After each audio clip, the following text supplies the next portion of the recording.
Welcome back to the second part of looking into Porsche's productivity system, and without you having to produce a Porsche Panamera, Macan or Carrera or whichever other car you like to have at home. No, instead we look at the different principles that you could apply in your life in order to be unstoppable. Then let's start right away with the very first thing that you could apply to your daily routine, which is about treat precision as a habit. Define your standards. Make clean, exact, and intentional work your default. And that is an interesting point, because instead of just doing one time something very clean, then you do something very quickly that might look sloppy. Instead, be intentional about the work that you're producing. Meaning, what kind of standards do you want to have? Do you want to stand for quality? Do you want to stand for clarity? Do you want to encourage people? Really be intentional about what specifically you want to achieve. Because once this is clear, you know what kind of routines you need to put in place in order to achieve that. Because let's say you're not doing that. And for example, at one point you deliver a product to your customer and it's very clean, it has a very good quality. The next time, maybe you don't have so much time and you just do something sloppy and you hand it over to your customer. Then of course your customer is going to judge based on the two examples what the quality of the collaboration is about. And by putting this together, maybe it doesn't have a good reputation for you. That's why think about what kind of standards are you standing for? What kind of aspects, what kind of quality do you want to portray to your customers? Because this helps you also to fine-tune each time the work you're doing. And by customers, I'm not only meaning the literal customers. No, this can be also customers within your organization. It can be customers that you work with, you collaborate with. Because here's the thing, once you collaborate with different people, they in the end might recommend you to somebody else. So you might say they're just partners, but no, because they might recommend your work to somebody else and they could be your advocates. That's why treat precision as a habit, because once they know that whenever somebody works with you, they know that you're standing for precision and you stand for quality. Point number 2 is about simplifying your workflow. Remove unnecessary steps. Strip your routines down to what actually adds value. And that is something I can definitely confirm as well. When I visited the production line myself in the Porsche plant in Leipzig, I saw that everything was clean. Let me exaggerate here, but I had the impression that you could even eat off the floor. That's how clean everything was.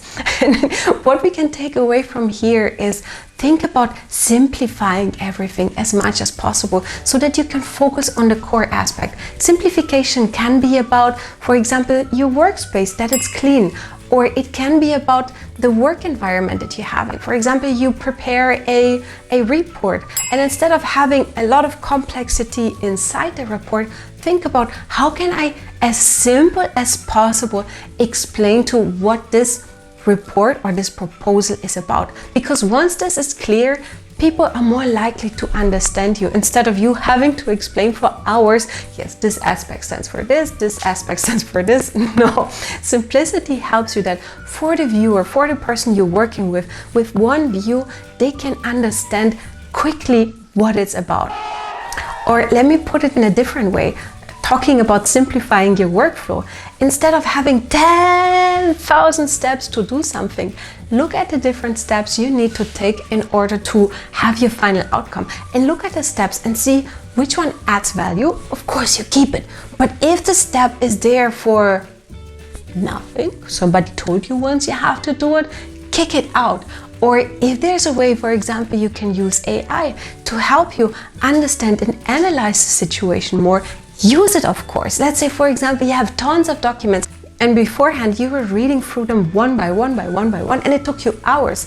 But if you, for example, can use AI to summarize for you each of the documents, you can already find a way to simplify your workflow.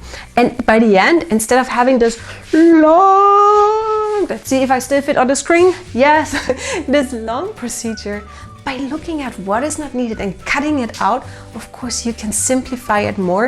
And of course, you can adapt faster to changes that are happening. For example, somebody else needs a bit different information, but because you have this long process, you cannot adapt it. But as you shortened everything, you can say, of course, easy peasy, lemon squeezy, I can do it right away. Point number 3, improve 1% every single day. This means review your work, fix one friction point, and let small optimizations compound. It might sound simple, I know, but instead of just saying, okay, I launch my project here, and after 3 months, after 6 months, after 1 year, I'm going to review it and make adjustments. Within those 3 months, for example, or 6 months or 1 year, a lot of things can happen. And for example, within that time frame already, your new project might crash or people might not like it, so they stop using it. But by making the small adjustments regularly, you can then adapt to see, does it work really well as I had intended it? Do people use it the way I wanted it? If not, then adjust it. And by making those small adjustments, again, you can add more value to your customers. And what I personally like about this is that instead of saying you need to make this large, again, a big improvement, no, by making 1% improvements, even every single day, you will see you build up momentum. And by making this momentum, you know, it feels like these improvements, the speed feels like easy peasy, but it's way faster than doing one big improvement at one time, because you know, it's like climbing a ladder. If you take smaller steps, it's easier. But if you make a big step, it takes you more energy. And that's the magic about making small improvements every single time, because those small improvements, they help you build up momentum. If you want to hear more about it, check out the video I have about Kaizen, and there I tell you a bit more about what are the advantages and how you can use it in your daily routine. Okay. Let's move on to the 4th point, which is about own your output. Put your name mentally on everything you do. Craftsmanship, it builds trust. This means specifically in Porsche, they look into building up accountability by using OKRs. Means employees, they look at objectives and known results. It's a bit similar as Google uses as well. So for example, they look at a specific objective, but then also see what kind of results do we want to see happening. And this means specifically for you as well, whenever you work on something, be clear about the outcome you want to have. Let's say you want to learn a new skill, how you can use AI to be more productive, for example. That is already an objective. But then think about what kind of specific result you want to have. This means be specific about results. For example, do you want to expand your knowledge about using AI? Or do you want to have 3 specific flows already implemented using AI that helps you simplify your workflows? And as you can see here, as you're a bit more specific, it is clearer to you in which kind of direction you're heading for. Instead of saying, okay, maybe I do this, maybe I do this, maybe I do this. No, you have your OKR and it's clear which direction. Then point number 5, move fast without chaos. Organize your task like a pit crew. Clear roles, clean handoffs, zero clutter. And the speed comes from clarity. And that's something that adds beautifully to the point we spoke about earlier about simplification. Focus here specifically on tasks that add value. If they don't add value, you say, arrivederci, ciao, bye-bye, I don't need you anymore. And instead, you can use the time that you would be working on those steps just to focus and, for example, be more precise about it or develop your craftsmanship. And that is something very beautiful, because by using this kind of free time that you gain, it helps you to develop and deepen other skills as well that will improve, again, your precision and your craftsmanship.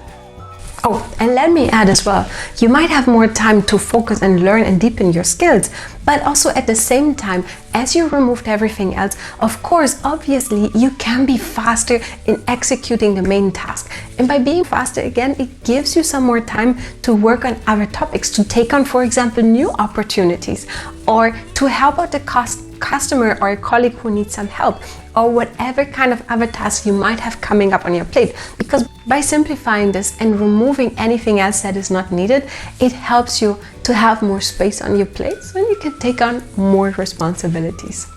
Now here we have it. These are the things that you could apply to your daily routine. But wait a moment! we still have things that you need to adjust before trying out anything that Porsche does.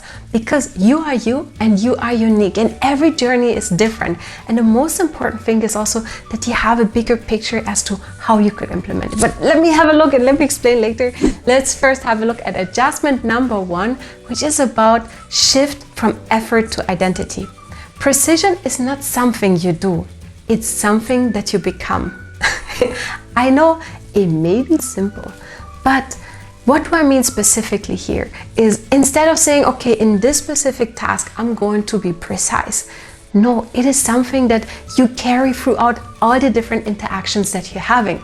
Meaning, you're not just creating one report that is very precise and very clear, and the next report you're handing over to your customer or to your manager is just sloppy with mistakes here, and it's not really consistent. Because by having this inconsistency, people are less likely to trust you. And trust is an important element with moving ahead with your agenda, or for being successful in a workplace environment, or with being successful in general, right? Therefore, take it as an identity. Remember that you stand for precision, you stand for great quality. And by having that mindset is, with every kind of interaction you're having, you always remember precision is part of my identity.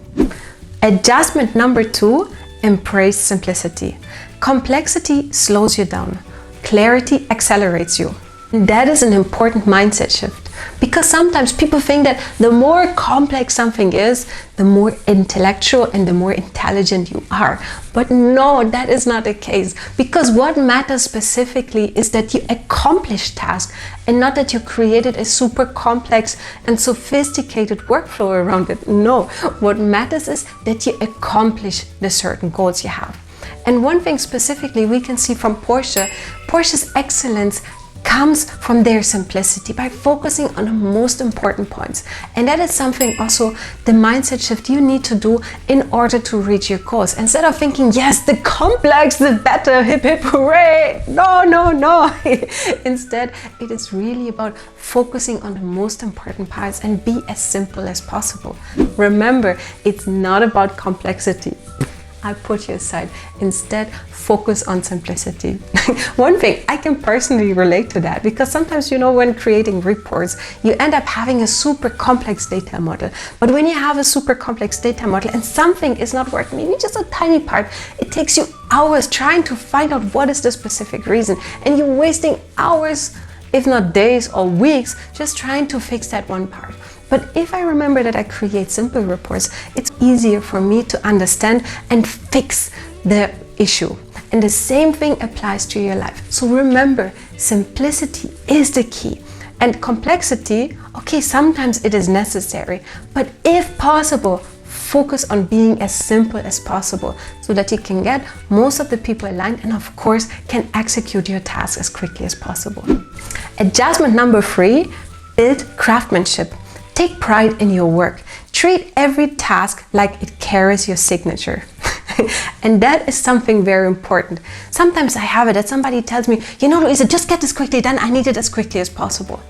And I take pride in the work I'm doing, and I want to be as precise as possible, and I want to represent quality. So this means for me, in that specific case, instead of just creating something sloppy that is quickly done and you have the core result, I still focus on the overall picture, of creating trust in the work I'm doing. And that is something definitely you need to keep in mind. So instead of somebody telling you, yeah, do this quickly, always think about, does it match the picture that you want to share with your customers, with your colleagues, with your managers, with your superiors, with other inspirational leaders? If yes, that's good. But if not, take a bit of time to also fine-tune that as well. For example, in that specific case, if I need to do something quickly, I try to focus on making sure that whatever I supply is fulfilling the needs, but at the same time also satisfies my own quality expectations, so that whatever I hand over, it confirms the image that I've been building over time. Because here is a point. Reputation, it takes a lot of time to build up over time, or your own personal brand. It takes time, and it comes from the consistent steps you do every single day. But if you do one thing that just doesn't match the picture at all, it can be destroyed with one click.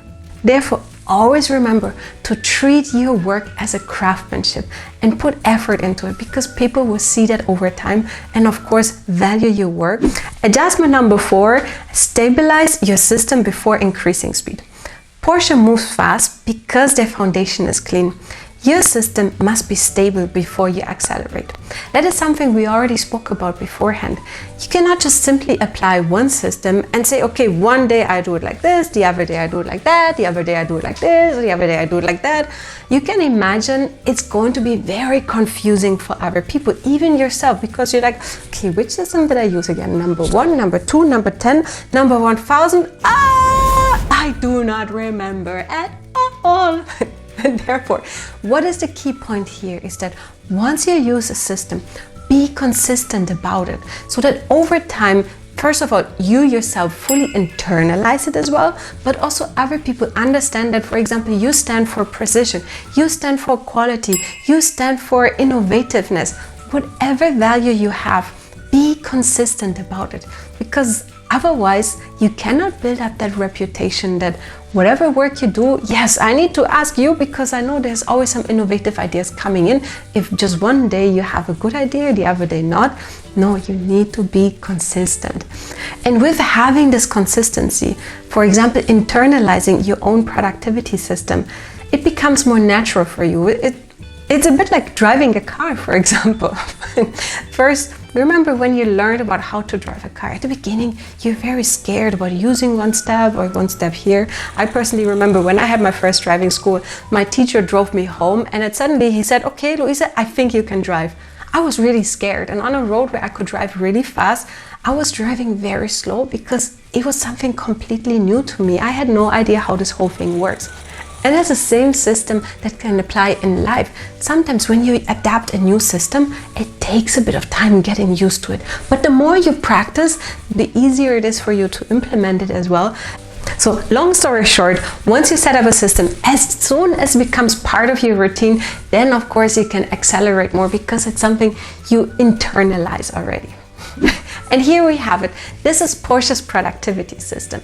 What are the things that you could apply, and of course adjustment that you must make. And as you can see, Porsche's productivity system is precise, is intentional, it is disciplined. It is built on the belief that excellence is a daily habit. But the real lesson isn't about build cars like Porsche or improve regularly as Porsche is doing. No, instead the message here is about what kind of precision do you put in place to reflect the values you're standing for? What kind of clarity do you have to help you build up your own mission? And very important, what kind of discipline do you put in place to reach your future goals? Now, let me know in the comments as well which points you liked and which points you maybe want to hear more of, and which kind of productivity system you might try out as well. I'm curious to hear from you. Let me know in the comments, and remember to subscribe to the channel so you can hear and see more of those videos coming up along the way. And as always, I also put in some blurbs for you. Hopefully you enjoyed. That is a kind of a reflection of how it is recording videos for you and sharing a bit of the joy I have. Speak to you soon. Bye. Let's say you want a newer skill. And last but not least, and also, yes.